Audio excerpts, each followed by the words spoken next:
Bab 1064. Sambil mengibaskan mantelnya, Prabu membalikkan badan dan bergegas keluar dari tenda. Dia memimpin sekelompok orang untuk pergi ke depan tenda. Sesuai dugaan, saat melihat Harnold, wajah pria itu terlihat sangat bangga saat berkata, "Hehehe, Prabu, kamu ini benar-benar pengecut. Bisa-bisanya kamu kembali ke markasmu sendiri. Entah apa yang kamu pikirkan sebenarnya. Apakah ini yang disebut dengan pandai membual tapi tidak punya kemampuan? Dasar pengecut, ayo keluar untuk bertarung kalau kamu berani." Begitu ucapan itu dilontarkan, wajah muram Prabu tiba-tiba terlihat kejam. Dia mengepalkan tangan dengan erat dan menggertakkan giginya dengan kesal. Berani-beraninya si brengsek ini memakinya seperti itu. Seorang pria sejati tidak akan membiarkan dirinya dihina-hina. Namun, di saat Prabu baru saja mempersiapkan pasukannya untuk bertarung dengan Harnold, Harnold malah kembali berbalik dan melarikan diri bersama para pasukannya. Adegan ini membuat Prabu kesal bukan main. Dia tidak bisa lagi menahan niat membunuh dalam dirinya. Ingin sekali rasanya dia menangkap Harnold, lalu menyayat-nyayat tubuh si brengsek itu. Tiba-tiba, wajah seorang prajurit di samping Prabu menjadi panik. "Tuan, Harnold terus-terusan memprovokasi kita, tapi tidak berani bertarung secara langsung. Sepertinya ada yang aneh dengan hal ini. Jangan-jangan, ada sesuatu yang tidak kita mengerti dalam hal ini." Hanya mendengar beberapa kalimat yang singkat itu, Prabu kembali berpikir keras. Selanjutnya, dia berkata dengan nada dingin, "Aku juga merasa sepertinya Harnold sedang merencanakan sesuatu." Prabu menatap kejauhan di mana Harnold dan para bawahannya melarikan diri, lalu dia bergumam. "Tapi, apa yang sebenarnya ingin dilakukannya untuk menghadapi kita?" Prajurit di sisinya juga tampak berpikir keras cukup lama, tetapi dia tetap tidak bisa menebak isi pikiran Harnold. Di saat itu juga, tiba-tiba terjadi sebuah keganjilan. Terdengar suara gaduh dari arah belakang tenda militer mereka. Begitu menoleh, Prabu dan para bawahannya seketika tertegun. Tak disangka, ada pasukan yang menyergap mereka dari belakang. Selain itu, kecepatan pasukan itu sangat mengerikan, mereka juga sama sekali tidak berbelas kasihan. Panah beracun dan meriam ditembakkan secara beruntun, membuat para pasukan Prabu berteriak histeris. "Gawat, terjadi masalah besar," seru Prabu. Dia langsung bergegas berlari ke arah belakang. Para pasukan yang dipimpin oleh Prabu bergerak dengan kecepatan tinggi ke arah belakang tenda militer. Kondisi di tempat itu sangat parah, mayat-mayat bergelimpangan memenuhi tanah. Dengan serangan kali ini, kekuatan militer yang berjaga di belakang tenda mereka berkurang drastis. Jika tidak segera melakukan pertahanan, mereka benar-benar akan hancur saat mengalami serangan untuk kedua kalinya.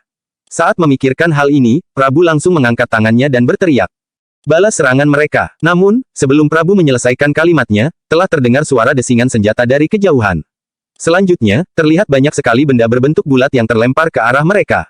Melihat adegan ini, Prabu hanya bisa mematung di tempat. Bab 1065. Sebelum sempat melihat jelas benda apa itu, Prabu sudah mendengar suara ledakan yang dahsyat. Dia pun membelalakan mata sembari berseru dengan tidak percaya. "Apa yang meledak? Brengsek! Berani sekali mereka menggunakan senjata rahasia. Tuan Prabu, cepat kabur!" teriak seorang prajurit yang sontak menjatuhkan Prabu ke tanah. Terbersit kepanikan di wajahnya. Dia meneruskan dengan ketakutan. "Ada senjata rahasia." Saat berikutnya, keduanya sama-sama bertiarap di tanah. Begitu terdengar suara ledakan, gelombang udara yang panas pun menyebar ke sekeliling. Prabu merasa punggungnya seperti terbakar. Dia menengadah sambil memandang ke sekitar dengan ketakutan. Selanjutnya, dia langsung melihat mayat berserakan di mana-mana. Sungguh adegan yang menyedihkan. Kini, ekspresi Prabu tampak kewalahan. Dia merasa dirinya telah gagal. Sementara itu, Harnold yang kabur barusan juga mendengar suara ledakan dari markas Prabu.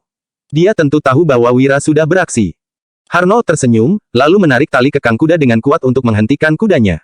Setelah itu, dia melambaikan tangan pada para prajurit di belakang dan berseru dengan lantang. "Semuanya, serang!" Sepatah kata ini sontak membuat semangat juang para prajurit bergejolak. Dengan dipimpin Harnold, mereka semua menyerbu dengan ekspresi ganas. Harnold datang ke depan markas Prabu, melancarkan serangan secara gila-gilaan, dan bekerja sama dengan serangan dari pihak Wira. Kedua belah pihak ini menyerang Prabu dari dua arah. Dengan demikian, pertempuran yang sengit pun dimulai. Terlihat api di mana-mana, bahkan teriakan terus bergema di langit. Seluruh prajurit yang berada di medan perang tampak sangat kacau. Saat ini, Wira, Danu, dan Mary sedang berdiri di puncak gunung yang terletak di kejauhan. Mereka tentu menyaksikan semua yang terjadi barusan. Ketika melihat pihak Prabu sudah mulai kalah, Wira segera menatap Mary dan menginstruksi. "Mary, utus beberapa petarung hebat untuk menjajah Provinsi Suntra sekarang." "Oke," Mary mengangguk sambil mengiyakan. Baginya, ini hanya tugas sepele. Dia langsung memimpin beberapa bandit yang jago bertarung selagi markas masih dalam keadaan kacau. Ketika Prabu dan Harnold masih bertempur dengan sengit, Wira bergegas pergi ke tembok kota. Dia menatap Prabu lekat-lekat, lalu tersenyum sembari berseru dengan tidak acuh. "Prabu, kampung halamanmu sudah dijajah. Ayahmu diserang keluarga Barus dan Yuda. Sebaiknya kamu cepat pulang." Bab 1066. Sebelum datang kemari, Wira sudah mendapatkan kabar, yaitu keluarga Barus ingin bekerja sama dengan Yuda untuk melawan keluarga Juwanto. Prabu diserang oleh Wira dan kerajaan Monoma sehingga para elit ini tidak bisa kembali ke Provinsi Suntra secepat mungkin. Mungkin, hari ini akan menjadi akhir dari keluarga Juwanto. Begitu mendengar ucapan Wira, ekspresi Prabu sontak berubah. Dia berteriak dengan tidak percaya. Apa katamu, keluarga Barus bekerja sama dengan Yuda untuk melawan mereka? Bagaimana hal ini bisa terjadi? Keluarga Juwanto terus memantau keluarga Barus, jelas-jelas tidak ada pergerakan apa-apa. Mengapa keluarga Barus tiba-tiba menyerang? Ini tidak seharusnya terjadi. Wira terkekeh-kekeh sebelum menimpali. Prabu, terserah mau percaya atau enggak, bukan urusanku. Sekarang, sepertinya kamu akan sulit untuk bertahan hidup. Sesudah berbicara, Wira melambaikan tangannya. Mary dan ratusan pasukannya langsung muncul di tembok kota. Masing-masing dari mereka memiliki sekeranjang granat, jadi, Prabu benar-benar telah dikepung oleh musuh. Terlihat 50.000 prajurit dari kerajaan Monoma di depan sana, sedangkan di belakangnya adalah ratusan pasukan Wira. Melihat ini, ekspresi Prabu tampak suram. Dia bertanya dengan tatapan cemas. Wira, jangan-jangan kamu masih punya benda yang bisa meledak itu. Kekuatan benda itu sungguh mengerikan, Prabu tidak mungkin melupakannya begitu saja. Meskipun jumlah mereka banyak, jangankan 30.000 orang, 100.000 orang sekalipun tidak bisa menahan ledakan tersebut. Wira tersenyum sembari menyahut, Prabu, yang kamu katakan benar. Aku masih punya benda itu. Begitu ucapan ini dilontarkan, ekspresi Prabu seketika dipenuhi ketakutan. Dia tidak menyangka Wira masih memiliki benda misterius itu. Setelah memikirkan ini, Prabu buru-buru berteriak. Mundur, semuanya mundur. Sayangnya, teriakan Prabu terlambat selangkah. Mary sudah melambaikan tangannya sehingga ratusan orang itu langsung melemparkan granat ke arah Prabu dan pasukannya. Saat ini, ledakan liar menyelimuti seluruh medan perang. Siapapun yang terkena sontak hancur lebur. Tidak ada seorang pun yang selamat. Di tembok kota, Wira dan Danu menghela napas melihat situasi ini. Danu bertanya. Kak Wira, seperti ini medan perang. Meskipun Danu pada dasarnya garang, dia tetap dikejutkan dengan situasi ini. Dia bahkan ikut merasa sedih. Bagaimanapun, mereka semua adalah rakyat kerajaan Nuala, tetapi malah saling membunuh. Medan perang memang sekejam ini, hal ini nggak akan pernah berubah untuk selamanya. Dimanapun terjadi perselisihan, pasti ada pertumpahan darah. Kita memang nggak ingin melukai mereka, tapi mereka malah ingin melukai kita. Jadi, kita juga nggak berdaya, jelas Wira. Jika ada cara lain, Wira juga tidak ingin seperti ini. Mereka menyaksikan para pasukan melarikan diri di tengah-tengah ledakan gila ini. Adapun Prabu, dia sudah kabur sejak awal. Meskipun demikian, Wira tidak memerintahkan orang untuk mengejar Prabu. Dia malas melakukannya. Lagi pula, setelah pertempuran ini, keluarga Juwanto menderita kerugian besar. Sulit bagi mereka untuk bangkit kembali. Yuda dan keluarga Barus yang bekerja sama tentu tidak akan memberi keluarga Juwanto sedikit pun kesempatan. Bagaimanapun, kesempatan ini sangat langka. Kak, kita benar-benar nggak perlu mengejar mereka. Tanya Danu dengan heran saat melihat orang-orang yang berlarian. Biarkan saja para penjahat malang itu. Aku juga nggak ingin membunuh terlalu banyak orang, sahut Wira dengan tidak acuh. Danu pun mengangguk, lalu berkata lagi. Kak, Jenderal Yuda dan keluarga Barus bekerja sama. Apa dunia akan damai setelah mereka menyingkirkan keluarga Juwanto? Saat ini, hanya keluarga Juwanto yang membuat kekacauan. Begitu momok besar ini diatasi, bukankah dunia akan damai kembali? Mendengar ini, Wira menarik napas dalam-dalam sambil menggeleng. Dia menjawab. Belum tentu. Danu pun kebingungan mendengarnya. Bab 1067. Kenapa begitu? Tanya Danu. Wira menatapnya sambil menjelaskan, aku nggak tahu bagaimana Ratu berhasil membujuk keluarga Barus untuk membantunya. Tapi, dengan ambisi keluarga Barus ini, mereka nggak mungkin menyerah atas tahta begitu saja. Itu artinya, perselisihan ini nggak akan pernah berakhir. Tanya Danu lagi. Wira tidak membalas lagi, melainkan menuruni tembok kota dan menatap pasukan kerajaan Monoma yang berada di kejauhan. Prabu jelas-jelas membawa 30.000 prajurit, tetapi sebagian besar terluka parah dan tewas. Dia sudah termasuk hebat karena ada ribuan prajuritnya yang berhasil melarikan diri. Siapa namamu? Tanya Wira yang duduk di atas kudanya. Jaraknya tidak terlalu jauh dengan Harnold. Harnold segera menjawab. Tuan Wira, aku jenderal besar dari kerajaan Monoma. Namaku Harnold. Jenderal Harnold, kalian nggak perlu memperebutkan Provinsi Suntra lagi. Selama aku di sini, kalian nggak akan bisa mendapatkannya. Tentunya, karena kalian punya 50.000 prajurit, silakan saja kalau memang ingin mencobanya, ujar Wira. Tuan, sulit bagi kerajaan Monoma untuk memiliki prajurit sebanyak ini. Kami nggak akan merebutnya darimu, sahut Harnold. Dia tidak bodoh dan tahu mereka tidak akan bisa menang. Dengan hanya melemparkan sesuatu yang tidak mereka ketahui, Wira sudah berhasil menyebabkan ledakan dahsyat yang membuat Prabu dan pasukannya kalah telak. Bagaimana mungkin mereka berani melawan lagi? Itu sama saja dengan mencari mati. Kalau begitu, tolong sampaikan kepada Raja Monoma. Kalau ada urusan, dia boleh mencariku untuk berbicara. Selesai melontarkan itu, Wira langsung kembali ke Provinsi Suntra. Arnold langsung mengiyakan tanpa rasa ragu sedikit pun. Baik, Tuan. Aku pasti akan menyampaikan pesan ini kepada Raja Monoma. Arnold tahu dia tidak bisa melakukan apapun. Raja Monoma memang telah berpesan padanya untuk menaklukkan Provinsi Suntra. Bagaimanapun, jumlah prajurit mereka sebanyak 50.000 orang. Mereka pasti berhasil jika bekerja sama dengan Wira. Akan tetapi, tidak ada yang menduga bahwa Wira akan sehebat ini. Sampai sekarang, mereka bahkan tidak tahu benda apa itu. Demi mencegah bertambahnya korban jiwa, Arnold memilih untuk menarik pasukannya. Setidaknya, dia melindungi nyawa 50.000 pasukannya. Begitu Wira kembali ke Provinsi Suntra, Yuda pun berangkat. Pasukan sebanyak 30.000 orang diam-diam berangkat dari ibu kota ke Provinsi Hanula. Bukan hanya itu, pasukan keluarga Barus juga sudah mengambil tindakan. Pasukan yang berjumlahkan 50.000 prajurit itu langsung berangkat dari Provinsi Jawali. Pada dasarnya, tempat ini adalah hutan liar dan tidak ada yang tinggal di sini. Ditambah lagi penjagaannya sangat ketat sehingga terlindungi dengan baik. Itu sebabnya, tidak ada yang tahu tentang 50.000 prajurit ini. Saat ini, mereka pun berangkat dari markas Provinsi Jawali menuju ke markas Kumar di Provinsi Sebra. Sigra telah menganalisis semuanya dengan baik.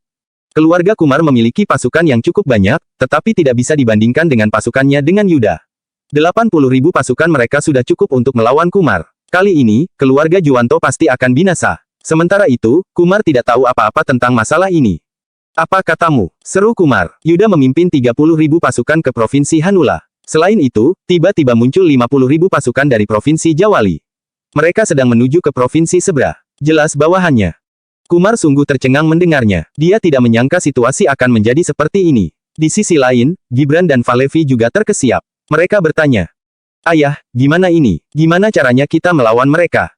Bab 1068. Mereka berdua tentu takut. Bagaimanapun, pasukan lawan berjumlahkan 80.000 tentara. Lantas, bagaimana mereka bisa melawan? Selain itu, mengapa keluarga Barus tiba-tiba bertindak? Apakah mereka bekerja sama dengan Jihan? Apakah Jihan ingin menyerahkan kerajaan Nuala kepada keluarga Barus? Kumar sungguh murka memikirkan semua ini. Hanya saja, dia tidak boleh bersikap ragu-ragu di situasi genting seperti ini. Suruh semua pasukan kembali ke Provinsi Sebra. Meskipun kita hanya punya 40.000 tentara, bukan masalah kalau ingin mempertahankan provinsi ini. Selama kakak kalian pulang tepat waktu, semuanya akan aman, ujar Kumar. Begitu perintah ini diturunkan, 40.000 tentara bergegas kembali ke Provinsi Sebra. Sebelum Sigra dan Yuda datang, mereka sudah membentuk pertahanan yang sangat kuat. Kumar sudah mempersiapkan semua ini sejak awal. Jika terjadi hal-hal di luar dugaan, setidaknya dia bisa mempertahankan satu provinsi. Hanya saja, dia tidak menduga hari ini akan benar-benar datang. Selain itu, Kumar juga segera mengirimkan surat kepada Prabu untuk meminta bantuannya. Dalam sekejap, Sigra dan 50.000 pasukannya telah tiba di perbatasan Provinsi Sebra dan mendirikan kemah di sana, begitu juga dengan pasukan Yuda. Ketika melihat pertahanan Provinsi Sebra, Yuda cukup terkejut. Dia berucap, "Aku pernah datang ke provinsi ini dulu. Hanya dalam beberapa tahun, pertahanan tempat ini menjadi begitu kuat. Sepertinya, Kumar telah membuat persiapan matang. Jika terjadi hal-hal di luar dugaan, setidaknya dia masih bisa mempertahankan satu wilayahnya." Ekspresi Yuda tampak agak masam. Dia sungguh tidak menyangka Kumar akan secerdas ini. Apalagi, pertahanan yang dibentuk oleh pasukan Kumar benar-benar sulit untuk diterobos. Sigra juga memahami masalah ini. Dia berkata, keluarga Kumar dan keluarga Barus ternyata sama. Hanya saja, Provinsi Sebra pada dasarnya memang kaya dan kuat, bahkan ada penghalang yang sangat luas. Memang sulit untuk diserang. Ekspresi Sigra tampak murung. Saat ini, Farel yang memakai zirah segera menghampiri dan bertanya, "Ayah, apa ada cara untuk menerobos pertahanan mereka?" Sigra menghela napas sebelum menjawab, "Sangat sulit. Tembok kota Provinsi Sebra sangat kuat, sulit untuk dihancurkan." Farel menimpali, "Ayah, gimana kalau aku bertanya pada Yuda dulu? Kita lihat dia punya cara atau enggak." Sigra mengangguk mendengarnya. "Oke, pergilah." Farel bergegas membawa puluhan orang ke kemah Yuda. Pada saat yang sama, Arnold telah membawa 50.000 pasukannya kembali ke kerajaan Monoma. Dia langsung pergi ke istana untuk bertemu Taufik dan memberi tahu semuanya yang terjadi. Taufik tentu terkejut mendengarnya. "Apa katamu?" Arnold yang tampak agak panik pun menjelaskan. "Entah dari mana Wira mendapatkan barang yang bisa meledak itu. Pasukan kita hanya bertarung dengan pasukan Prabu. Sebelum pertarungan menjadi sengit, Wira yang hanya membawa seratusan pasukan langsung melemparkan barang itu, sampai-sampai 30.000 pasukan Prabu tewas, hanya beberapa ribu yang selamat dan kabur. Prabu juga kabur. Kalau terlambat selangkah, dia mungkin sudah tewas," jelas Arnold. Taufik tidak begitu mempercayai perkataan Arnold ini. Di dunia ini, mana mungkin ada benda sehebat ini. Bab 1069. Benar-benar aneh. Namun, beberapa tentara di sekitar juga mengatakan hal yang sama sehingga Taufik hanya bisa terduduk di singgasananya dengan kesal. Sialan, pantas saja, Wira berani bekerja sama denganku. Rupanya dia sejak awal sudah punya cara untuk mengalahkan Prabu. Dia hanya memanfaatkan kita untuk memancing Prabu keluar. Setelah dia menang dan menguasai kota, kita pun jadi nggak berguna. Maki Taufik. Taufik sungguh tercengang dengan hasil ini. Dia tahu Wira bukan orang biasa, tetapi tidak menyangka pria ini akan menggunakan metode seperti ini. Wira juga menitipkan pesan untuk Anda. Dia bilang Anda boleh menyerang Provinsi Suntra kapan saja, ucap Arnold dengan hati-hati. Begitu mendengarnya, Taufik menjadi makin murka. Dia berkata, aku mau pergi ke perbatasan untuk menemuinya. Taufik tentu merasa enggan karena kehilangan Provinsi Suntra, juga tahu mereka tidak akan bisa merebutnya kembali.